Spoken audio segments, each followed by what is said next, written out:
Salam sejahtera untuk kita semua.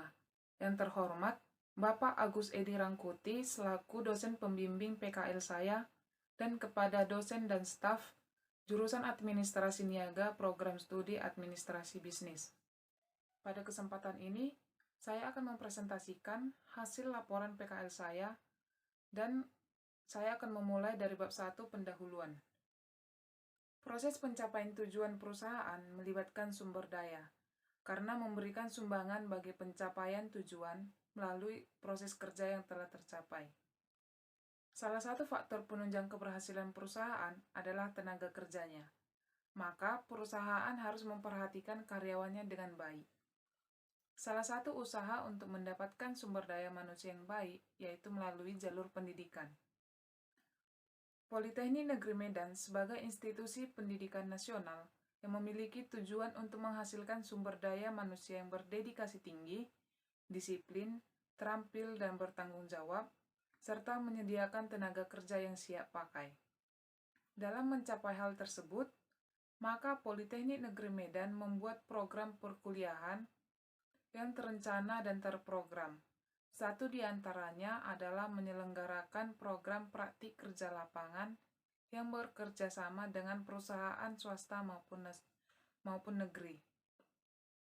Pada kesempatan yang diberikan, saya melakukan praktik kerja lapangan di PT Telekomunikasi Indonesia Tbk HR Sumut Pitel Sumut yang berlokasi di Jalan WR Supratman nomor 11 Proklamasi, Kecamatan Siantar Barat, Kota Pematang Siantar, Sumatera Utara.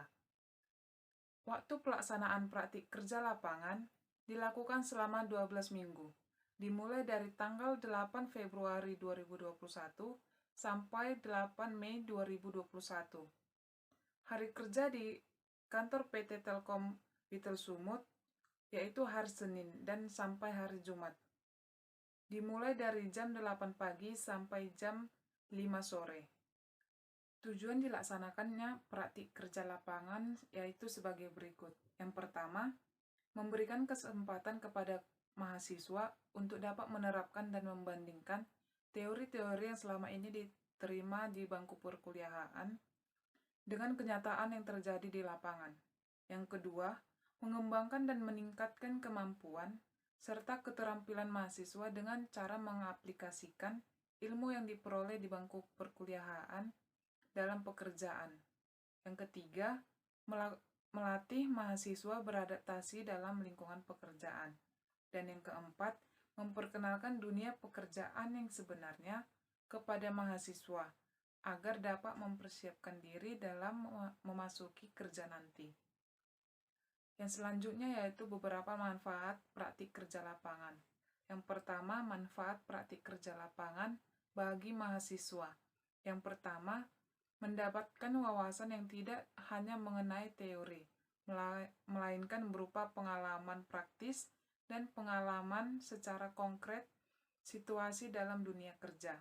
Dan yang kedua, meningkatkan kualitas diri, kemampuan, dan keterampilan yang dimiliki mahasiswa.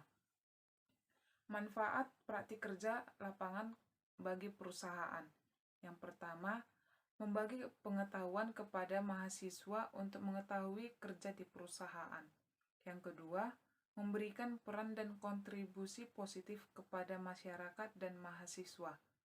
Yang ketiga, sebagai sarana media untuk meningkatkan kerjasama antara perusahaan dengan Politeknik Negeri Medan.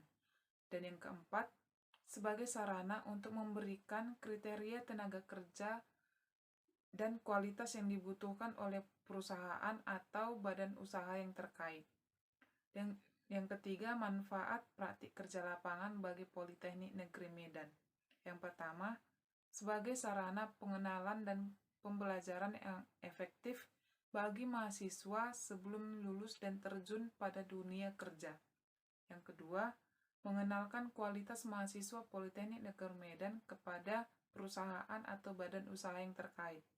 Dan yang ketiga, menjalin hubungan dan sinergi positif antara Politeknik Negeri Medan dengan perusahaan.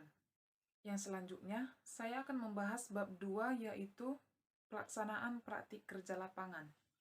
PT Telkom Indonesia atau Telkom Group yaitu badan usaha milik negara atau BUMN yang bergerak di bidang jasa layanan teknologi informasi dan komunikasi dan jaringan telekomunikasi di Indonesia. Di PT Telkom HR Witel Sumut, saya ditempatkan di unit Community Development Center atau bisa disingkat CDC. Ada beberapa deskripsi pekerjaan yang saya lakukan selama praktik kerja lapangan. Yang pertama, mempelajari berkas yang sudah masuk dari calon mitra binaan atau CMB. Beberapa berkas yang harus saya pelajari yaitu usaha apa saja yang sedang dijalankan oleh calon mitra binaan, harta kekayaan yang dimiliki, serta report keuangan perusahaannya. Yang kedua, menginput data calon mitra binaan ke dalam aplikasi UKM Akses. Yang ketiga, ikut melakukan survei ke calon mitra binaan. Yang keempat, melakukan reminding call mitra binaan yang belum membayar angsuran pinjaman. Saya ditugaskan untuk menghubungi pelanggan melalui pesawat telepon untuk mengingatkan dan menginformasikan sesuatu. Yang kelima, mencatat kembali bon faktur dan kwitansi. Saat melakukan praktik kerja lapangan, saya juga mencatat kembali bon faktur, yaitu bukti atas pembelian sejumlah barang secara tunai dari suatu perusahaan atau organisasi. Sedangkan kwitansi adalah alat bukti penerimaan sejumlah uang yang ditandatangani oleh si penerima, lalu diserahkan kepada yang membayar dan dapat digunakan sebagai bukti transaksi. Deskripsi pekerjaan yang selanjutnya yaitu menerima surat masuk dan mencatat ke buku agenda surat masuk. Dan yang terakhir, membantu memfotokopi serta men-scan berkas-berkas yang masuk. Topik atau bidang yang saya amati atau diobservasi, yaitu menginput data calon mitra binaan melalui aplikasi UKM Akses. Community Development Center atau CDC dibentuk pada tahun 2003 untuk dapat melaksanakan beban program kemitraan dan bina lingkungan atau disingkat dengan PKBL. Salah satu tahapan untuk mengikuti PKBL adalah dengan memberikan data dari calon mitra binaan kepada karyawan CDC. Data yang diinput melalui aplikasi UKM Akses digunakan untuk mengikuti program kemitraan dan bina lingkungan PKBL. Mitra binaan adalah suatu usaha kecil dan koperasi yang mendapatkan pinjaman dari program kemitraan. Mitra binaan mempunyai kewajiban, yaitu melaksanakan kegiatan usaha sesuai dengan rencana yang telah disetujui oleh badan usaha milik negara atau BUMN pembina, menyelenggarakan pencatatan atau pembukuan dengan tertib, membayar kembali pinjaman secara tepat waktu sesuai dengan perjanjian yang telah disepakati, serta menyampaikan laporan perkembangan usaha triwulan kepada BUMN pembina. Ada beberapa hambatan yang saya dapat dalam melaksanakan praktik kerja lapangan. Yang pertama, pada saat pertama kali menginput data calon mitra binaan melalui aplikasi UKM Akses, saya sebagai penulis mengalami kesulitan karena pada saat belajar di kampus, saya sebagai penulis tidak pernah mempelajari tentang menginput data melalui aplikasi UKM Akses atau aplikasi yang lainnya. Yang kedua, pada saat menulis kwitansi, saya mengalami kesulitan karena pada saat belajar di kampus, saya tidak mempelajari tata cara pengisian kwitansi, sehingga dalam mengisi kwitansi saya ada mengalami kesalahan. Dan yang bab terakhir yaitu bab 3 tentang simpulan dan saran. Ada beberapa simpulan yang saya dapatkan selama melaksanakan praktik kerja lapangan di PT Telkom Indonesia HR Witel Sumut Pematang Siantar.